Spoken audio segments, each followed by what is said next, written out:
kita nggak bisa apa menutup diri. Ayo kita kerjasama dengan pemerintah, ayo kita kerjasama dengan masyarakat peternak di Indonesia pada umumnya, khususnya mungkin karena saya itu tinggal di kota Bandung, ya minimal dengan Jawa Barat kita serempak untuk bagaimana caranya peternak kita itu kembali ke fitrohnya masing-masing untuk supaya asik beternak. Karena emang berapa ribu di Jawa Barat itu yang potong paksa karena PMK. Saya tidak menyatakan bahwa pemerintah itu terlalu enggak, saya bilang. Ayo kita bareng-bareng. Karena kan tidak tahu asalnya PMK dari mana, asalnya penyakit dari mana. Kalau saya bukan dokter hewan kok. Kemarin salah satu aksinya apa di podcastnya jubirnya pahlawan Ismail Marzuki, itu saya nyatakan harus diungkap nih di PMK ini seperti apa kayak gitu ya. Tapi sampai hari ini, detik ini juga masih disembunyikan. Ada berita juga yang kami dengar Ji, bahwasanya negara kita ini Ji mengimpor Ji kulit kerbau India yang informasinya diduga dimasukin Tanjung Priok, tapi ditolak sama karantina Tanjung Priok. Karena ditolak di karantina Tanjung Priok, muter ke Surabaya. 3.000 ton kulit itu masuk setiap bulan. Nah, ini kalau mau dicari ke kitanya, kita kan dugaan ya, artinya pihak berwenang lah yang apa mendatangi ini tempat supaya dugaan ini nggak berseliweran ke tanah air ini kan. Sampai hari ini kami minta tuh untuk berani pemerintah mengungkapkan itu, kok bisa masuk kulit impor itu Ji. Itu kan membawa wabah salah satu di PMK kulit nih kan. Betul, intinya gini Pak, intinya coba pemerintah ataupun dokter hewan yang ada di pemerintahan ataupun kerjasama dengan para feedlot yang ada di Indonesia, sidak dulu apakah di kulit tersebut itu ada wabah atau tidak. Itu satu. Kita jangan kita juga nggak bisa mengintervensi salah satu benda atau salah satu bahan yang konon takutnya dia tidak punya dosa gitu kan. Itu makanya harus ditindaklanjuti dulu tentang kulit itu bawa wabah atau tidak. Karena yang saya dengar dari dulu juga kulit itu masuk ke Surabaya, nggak tahu pemainnya siapa. Bukan berarti saya berbicara seperti itu saya jadi pemain, enggak. Gitu.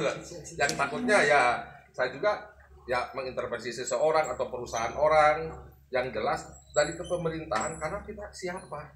Saya bilang kita wong desa, wong cilik. Kalau dalam bahasa Sunda masa iya satu pasir itu diributin sama burung pipit? Nggak mungkin kan? Nggak mungkin lah. Itu burung pipit cuma segede gini, pasir sebesar apa? Secara dohit nggak mungkin keguling kan pasir itu. Yang jelas pipitnya yang mati, kira-kira seperti itu. Nah, maka dari itu ya pemerintah itu harus segera menindaklanjuti. Dan takutnya betul kata abang tadi, dan takutnya wabah itu ada di kulit kerbau tersebut. Itu pun silahkan untuk diinvestigasi. Itulah kira-kira. Dan yang lainnya ya pemerintah mungkin lebih tahu. Karena saya bukan dokter hewan. Saya itu cuma jadi apa ya? Ya jadi pedagang kecil-kecilan lah. Gitu. Tapi saya ya ingin sekali sih kalau seandainya untuk memakmurkan, kalau emang pemerintah itu ingin memakmurkan rakyatnya, ya kita duduk bareng, kita ngobrol bagaimana caranya untuk menyongsong hari depan. Ini di Jawa Barat Ji. Jadi kami mendapatkan informasi sapi perah ini udah bisa dikatakan wabah nasional Ji. Artinya apa? Di Pengalengan itu sapi ribuan itu Ji udah terwabah. 1.800 hari ini udah terwabah. 1.800 ini potong paksa masuk ke RPH itu sampai 3 RPH 60-70 ekor per hari. Terus per hari di Punak dari 3.000 ekor Ji yang laporannya dari dinas terkait itu sekabupaten Bogor cuma 387. Pada saat kami ke Ombudsman Legal Independen menyampaikan untuk di Kabupaten Bogor itu aja 2 kecamatan aja 1.400 di yang ekor. sudah 1.400 ekor sapi perah yang sudah terjangkit di 2 kecamatan. Itu 2 kecamatan. Nah, ini kabupaten dilaporkan 387. Maka kami sebagai peternak ini kalau hakim melihat itu seperti apa Ji dengan kondisi seperti itu? Langkah-langkah peternak kecil ini kan nggak ngerti di masalah hal hukum. Dia maunya ayolah kalau bisa pemerintah itu bukan ganti rugi, ganti sapi sekarang berubah aja. Ganti sapi kami yang mati. 4,5 triliun Ji DPR mengeluarkan anggaran gitu. itu. Iya. Ya mungkin kan itu harus ada data yang otentik ya Bang ya. pemerintah pun mungkin bukan berarti mewakili pemerintah ya. Siap, siap. Mungkin di sini pun harus ada data yang otentik, karena kan mungkin harus apa namanya, harus dibicarakan dulu di parlemen tentang penggantian sapi, bukan penggantian uang ya, penggantian sapi. Data yang otentiknya seperti apa? Yang ditakutinya, maaf, saya bukan cenderung ke pemerintah, tapi ini masyarakat pun yang takutnya ada satu sapi KTP-nya 2 sampai 5 kan. Ini juga kan harus diperhitungkan oleh pemerintah. Ini mati di sini, dibawa ke sini, dipoto lagi dengan beda warna, itu apa, latar belakangnya. Dari sini ke sini juga kan. Ya, kita harus, kalau emang mau sama-sama maju, masyarakatnya harus antipati dulu, yang artinya jujur di sini. Karena emang jadi pemerintah nggak capek, cuman itu amanah. Saya bukan berarti cenderung ke pemerintah, kok saya bukan, ya saya bilang, saya RT juga bukan di sini. Itu petani kecil saya itu. Jadi ada peternak tuh bilang gini, Ji, kalaupun memang pergantian sapi nantinya, cobalah yang diutamakan itu yang memang pemiliknya tuh cuma 2-3 ekor, dan mereka tuh ada utangan kur, Ji. Yang kur itu misalnya 500 juta, harus cicil bayar. Nah, itulah sapi itulah, Ji, yang memang terdata di KUR itu, Ji, yang diprioritaskan, dan itu yang diselamatkan dulu, Ji. Saya itu titik tuh, Ji, titik kemiskinan kan di situ, Ji. Saya setuju, Pak. Dengan kondisi seperti itu, pemerintah secepatnya untuk menyikapi. Saya setuju itu, karena ya kur tetap kewajibannya pemerintah mengajukan kur terhadap BRI ya, kur itu ya per bulannya kan berapa, meskipun ya bunganya lah, anggap kalau bahasa apa namanya, bahasa budaya di kita itu bunga, meskipun rendah, tapi kan tetap kewajibannya harus diselesaikan. Kalau nggak diselesaikan, ya tetap masyarakat tersebut yang mengajukan kur masalah juga dengan BRI tersebut kan.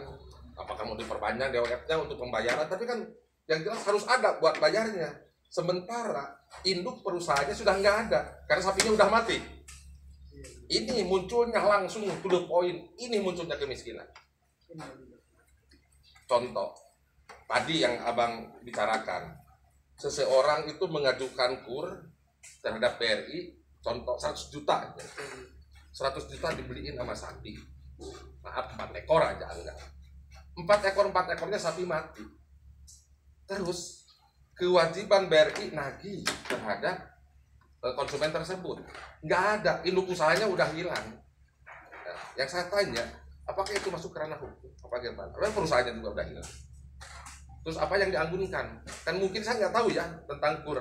Apakah dengan kur itu sertifikat yang dianggunkan, BPKB yang dianggunkan? Saya kurang tahu. Bukan berarti saya anti bah. Ya udah, saya sebagian air mengalir aja, minum dalam selokan juga udah saya aman, yang penting nggak dari doa Allah aja. Itu intinya di situ.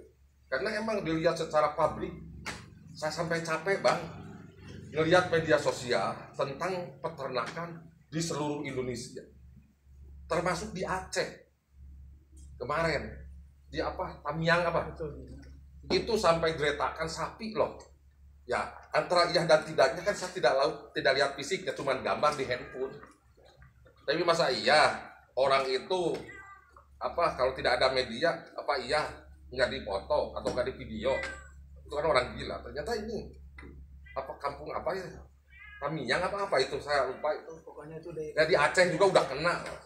Ya, silakan. Pertama penyebaran kami dengar dari Aceh, pertama terinput oleh pemerintah.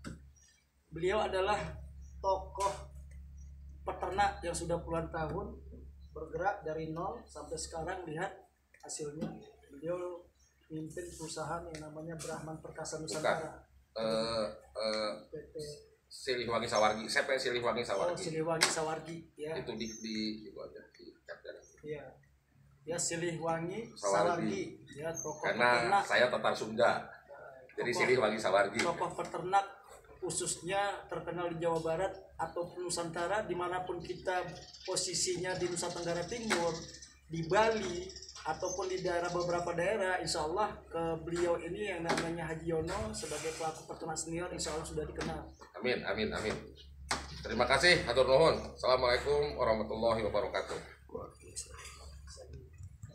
Besok nanti lusa ada